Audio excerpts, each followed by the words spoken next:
सालों पहले फारस देश में अली बाबा और कासिम नाम के दो भाई रहते थे। पिता की मृत्यु के बाद से दोनों भाई मिलकर अपने पिता का व्यापार संभालते थे। बड़ा भाई कासिम बहुत लालची था। उसने धोखे से पूरा व्यापार हथिया कर अली बाबा को घर से निकाल दिया। इसके बाद अली बाबा किसी बस्ती में जाकर अपनी पत्नी के साथ झोपड़े में गरीबी की जिंदगी व्यतीत करने लगे। वह रोजाना जंगल जाकर लकड़ियां काट कर लाता और बाजार में उन्हें बेचकर जैसे तैसे गुजारा कर चलाता था। एक दिन अली बाबा ने जंगल में लकड़ी काटते समय 40 घुड़सवार को वहां आते हुए देखा। सभी घुड़सवार के पास धन की पोटली और खंजर थे। यह देखकर वो समझ गया था कि ये सभी चोर हैं। अली बाबा एक पेड़ के पीछे छिपकर उन्हें देखने लगा। तभी सभी घुड़सवार एक पहाड़ के पास जाकर खड़े हो गए। तभी चारों के सरदार ने पहाड़ी के सामने खड़े होकर बोला, खुल जा सिमसिम। इसके बाद पहाड़ में से एक गुफा का दरवाजा खुला। सारे घुड़सवार उस गुफा के अंदर चले गए। अंदर जाकर उन्होंने बोला, बंद हो जा सिमसिम, और गुफा का दरवाजा बंद हो गया। यह देख अली बाबा दंग रह गया। कुछ देर बाद वो दरवाजा फिर से खुला और उसमें से वो सभी घुड़सवार निकले और वहाँ से रवाना हो गए। अली बाबा को यह जानने की बेताबी हो गई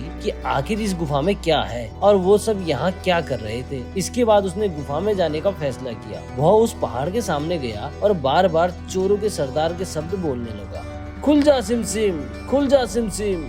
गुफा का दरवाजा खुल गया। अली बाबा गुफा के अंदर गया और उसने देखा कि वहाँ सोने की गिन्नियां, असरफियां, गहने आदि रखे थे। चारों तरफ खजाना ही खजाना था। यह सब देखकर उसकी खुशी का ठिकाना नहीं था। उसे मालूम हो गया था कि वो चोर सारा चोरी का सामान यहाँ आकर छुपाते हैं। अली बाबा ने वहाँ से एक पोटली के सोने की असरफियां भरी और घर चला गया। घर जाकर अली बाबा ने इस पूरे किस्से के बारे में अपनी पत्नी को बताया। एक साथ इतनी सारी असरफियां देखकर उसकी पत्नी हैरान रह गई और असरफियों को गिनने बैठ गई। तभी अली बाबा ने बोला कि ये इतनी असरफियां हैं कि इन्हें गिनते गिनते रात हो जाएगी। मैं गड्ढा खोदकर इन्हें छुपा देता हूँ, जिससे कि किसी को भी हम पर शक न हो। अली बाबा की पत्नी बोली, मैं इनकी गिनती नहीं कर सकती हूँ, लेकिन अंदाजे के लिए इन्हें तोल तो सकती हूँ। अली बाबा की पत्नी भागती हुई कासिम के घर गई और उसकी पत्नी से गेहूं को तोलने के लिए तराजू मांगने लगी। यह देखकर कासिम की पत्नी को उस पर शक हुआ। उसने सोचा कि इन गरीब लोगों के पास अचानक इतना अनाज कैसे आया। वो अंदर गई और तराजू के नीचे गोंद लगाकर लाई और उसे दे दिया। रात को अली बाबा की बीवी ने सारी असरफियों को तोला और तड़के सुबह उनका तराजू लौटा आई। कासिम की पत्नी ने तराजू को उल्टा करके देखा तो उस पर सोने की एक असरफी चिपकी हुई थी। उसने ये बात अपने पति को बताई। कासिम और उसकी पत्नी यह बात जानकर जल भुन गए। दोनों को रात भर नींद नहीं आई। सुबह होते ही कासिम अली बाबा के घर गया और उससे धन का स्रोत पूछने लगा। यह सुनकर अली बाबा ने कहा, आपको कोई गलतफहमी हुई है, मैं तो एक मामूली लकड़हारा हूँ। कासिम ने बोला कि तुम्हारी बीवी कल हमारे घर से असरफियों को तोलने के लिए तराजू लेकर आई थी। ये देखो, ये असरफी तराजू पर चिपकी मिली है। सब सच बताओ, नहीं तो मैं सबको बता दूंगा कि तुमने चोरी की है। यह सुनकर अली बाबा ने सच सच सारी कहानी बता दी। कासिम के मन में लालच आ गया। उसने खजाना हथियाने का प्लान बनाया और अगले दिन गुफा पहुँच गया। वो अपने साथ एक गधा भी लेकर गया ताकि वह उस पर खजाना लाद कर ला सके। गुफा के सामने पहुंचकर उसने अली बाबा ने जैसे बताया था वैसा ही किया। उसने खुल जा सिमसिम बोलते ही गुफा का दरवाजा खुल गया। अंदर पहुंचकर चारों तरफ खजाना देखकर वो भौचक्का रह गया। उसने बोरियों में सोने के सिक्के भरे और बाहर निकलते समय क्या बोलना है वह भूल गया। गुफा से बाहर निकलने के कासिम ने तमाम प्रयास किए, लेकिन कोई रास्ता न निकला। वह गुफा के अंदर कैद हो जाता है। कुछ देर बाद जब चोरों का गिरोह वहाँ पहुँचा तो उन्होंने देखा कि बाहर एक गधा बंधा है। कुछ देर बाद जब चोरों का गिरोह वहाँ पहुँचा तो उन्होंने देखा कि बाहर एक गधा बंधा है। वे समझ जाते हैं कि यहाँ कोई आया है। चोर अंदर आते हैं और कासिम को ढूंढकर मार देते हैं। इधर जब कासिम घर नहीं पहुँचता तो उसकी पत्नी परेशान हो जाती है और अली बाबा के घर जाकर बड़े भाई को ढूंढ कर लाने के लिए बोलती है। अली बाबा ढूंढता हुआ गुफा के पास पहुँचा तो वहाँ उसने भाई के गधे को घास चरते हुए देखा। वो समझ जाता है कि कासिम अंदर गया था और चोरों ने उसे पकड़ लिया है। अली बाबा जब गुफा के अंदर गया तो उसे कासिम की लाश मिली। अली बाबा लाश को घर लाता है और बिना किसी को बताए प्राकृतिक मौत घोषित कर उसका अंतिम संस्कार कर देता है। कासिम की पत्नी के कहने पर अली बाबा और उसकी पत्नी कासिम का व्यापार संभालने लगते हैं और उसके साथ रहने लगते हैं। वहीं जब चोर गुफा में आते हैं और कासिम की लाश नहीं देखते हैं तो समझ जाते हैं कि खजाने का राज किसी और को भी पता है। वह गाँव में जाकर पता लगाते हैं कि कुछ दिनों में किसके घर में मौत हुई है। चोरों को अली बाबा का घर मिल जाता है। चोरों ने उसके घर के बाहर क्रॉस का निशान लगा दिया, जिससे रात के समय उन्हें जाकर घर समझने में आसानी हो। वहीं अली बाबा ने जब अपने घर के बाहर क्रॉस का निशान देखा तो वो समझ गया कि चोरों ने घर का पता लगा लिया है। उसने वैसा ही निशान सबके घर के बाहर लगा दिया। रात में जब चोर आए तो सबके घर पर वैसा ही निशान बना देखकर दुविधा में पड़ गए और वापस चले गए। चोरों का सरदार चुप बैठने वालों में से नहीं था। उसने उस मोहल्ले में अपने आदमी को भेजकर यह पता लगवाया कि हाल फिलहाल में कौन शख्स वहाँ अमीर हुआ है। इससे उसे अली बाबा के बारे में पता चला। उसने उसका घर अच्छे से पहचाना और रात के समय में तेल व्यापारी बनकर उसके घर पहुंचा। वो अपने साथ तेल के 40 पीपों को लेकर गया, जिसमें 39 में चोर और एक पीपा में तेल था। उसने सोचा कि रात में जब सब सो जाएंगे तो वो सब मिलकर अली बाबा को मार देंगे। उसने अली बाबा से दोस्ती की और रात को उसके घर पर ठहरने की इजाजत मांगी। अली बाबा ने उसको खाना खिलाया और रात को रुकने की इजाजत दे दी। अली बाबा की पत्नी को तेल के व्यापारी पर शक हुआ। उसने सारे पीपों को हटाकर देखा और वो समझ गई कि एक पीपा में तेल है और बाकी में आदमी है। उसने तभी एक तरकीब निकाली। उसने तेल वाले पीपे से तेल निकाला और गर्म कर